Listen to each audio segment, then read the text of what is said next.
you? My youngest grandson is like, Grandma, if I see you twerking one more time. My granddaughter texts me and said, what are you doing? I have 60 followers and you have almost 1 million. At first, I couldn't believe it. I'm doing this just for fun before. Help! I'm fallen! For you. Still, at my age, I can do something that will entertain some people. TikTok has proved there's an audience for just about any type of content, and I still didn't expect the algorithm to serve me older people. Yet, some of the most viral TikTok content is being made by boomers. Fun is all I've ever wanted, sir. He's ready. Platforms like TikTok, they lower the barrier to entry to find an audience. Anyone, whether you're 12 or 98, right? You can find and capture an audience relatively quickly. If you're an older influencer, it's pretty endearing because you don't really expect an older influencer to participate in something like that. These senior citizens are not just raking in views, many are making money off their videos through brand deals. You can get all of these products at Sephora. It had me wondering, how the heck did all these older influencers figure out social media? And did they do it just to secure the bag? So I rounded up some of the most followed ones on TikTok to figure out how grandma or grandpa becomes a Granfluencer. We're a retirement house. The internet's favorite Granfluencers. Come on in and take a tour. We made cookies. The Retirement House, with more than 5 million TikTok followers, pokes fun at content houses like the Hype House, except all the members are in their 70s and 80s. You know, growing old doesn't mean you're dying. It doesn't mean you're dead. You're still living and still enjoying life. And a lot of the comments are, you know, I want to be like you when I get older. I want you to be my grandparents. They see how much fun and how active we are because we do enough goofy things that are physical that it really surprises a lot of people. The Retirement House is kind of like a TV sitcom. They film 1 to 2 days in LA, and all the members are paid actors playing characters. It's a dream role for many of them at this stage in their careers. I was rehearsing and I was auditioning and breaking my neck trying to get work. I got a steady job. The much younger Adi Asran and Brandon Chase are the creators of Retirement House. The casting process was pretty rigorous. We had 400 virtual auditions that got sent into us. But most Granfluencers on the internet are not coming from a casting call. Even the idea for Retirement House came from a more homegrown and rizzed up Granfluencer. I was trying to start a show on TikTok with a cast of characters, and I didn't really see like a comedy show on there per se. So I was trying to figure out the characters for a while, and then finally saw this video of this grandma doing like a pickup line, acting like all Gen Z, and that video had like 3 million likes. My internet is 4G, but my heart is for you. That granny with game was Mama Nora Sangalang, better known on TikTok as Our Filipino Grandma. She started doing TikTok to get closer with her grandkids. At the age of 79, I guess. Started 78. 78. We started 78 just watching them doing the TikTok. I don't know about TikTok. I was very hesitant to do it. I said, oh, I'm too old to do that. I just keep watching it. Anyway, they convinced me to join them. Just a little dancing. Later on, he was giving me assignment to memorize the lines, to pick up lines. Those pickup lines are now Our Filipino Grandma's claim to fame for her 1.7 million followers. I go to Canada, even in the airport, they were gonna say, I know you. You are the Filipino Grandma. Do you like bagels? Because you're bagels. She and her grandson Jeffrey, who runs the account, joined TikTok after he was furloughed from his finance job in the pandemic. Because I was doing dancing stuff, lip syncs, comedy, family pranks, stuff with my grandma. Boom! Like the ones with my grandma are the ones that went most viral. And then one day I was like, hey mama, like, do you want to start a TikTok account?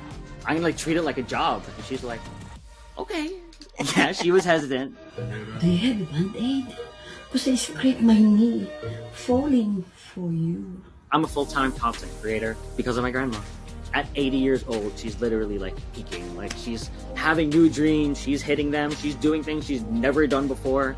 Before, I don't even speak in public. I don't like that. And now I can face the people. Oh my God.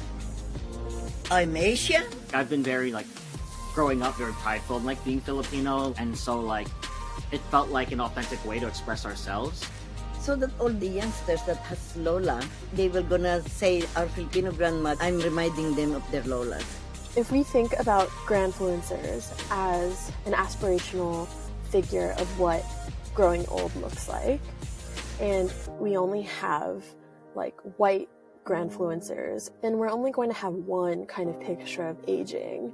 It helps to have that representation to think about what we can grow up to be and what we can grow into as we age. For some young members of the LGBTQ+ community, TikTok is the first place they've been able to get to know older queer people, like the 4 that make up the old gays. Younger generations do not really speak to older generations, and really the older generation, meaning our generation, is rather insular and is not used to these new technologies. And so one of the things we try to do is to bring the different ages of LGBTQ people together. Who do you think you are? I don't know, but this dress cost me an arm and a leg. We're a survivor of a generation where most of us lost the majority of our friends. And I think the younger generation is genuinely curious about the times that we went through when gays really started coming out and being public, and then the whole HIV epidemic. The group of longtime friends and neighbors got their big break through a chance encounter with videographer Ryan Yezik. You know, John found them, my husband John. He rents out 3 rooms in the home that Robert has owned for 30 plus years now, and I started meeting his friends. John was very used to being with older people because he was raised by his grandparents. Ryan was working with the gay dating app Grindr when he realized he had the perfect pitch. Do you want to show your age? Yeah. I'm proud of being 75.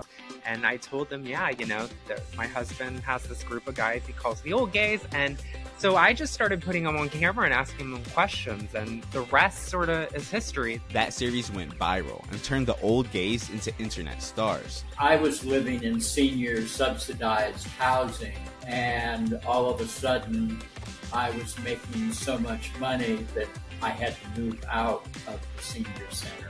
Now Ryan is the manager and producer of their content. What's her name? Phyllis Diller.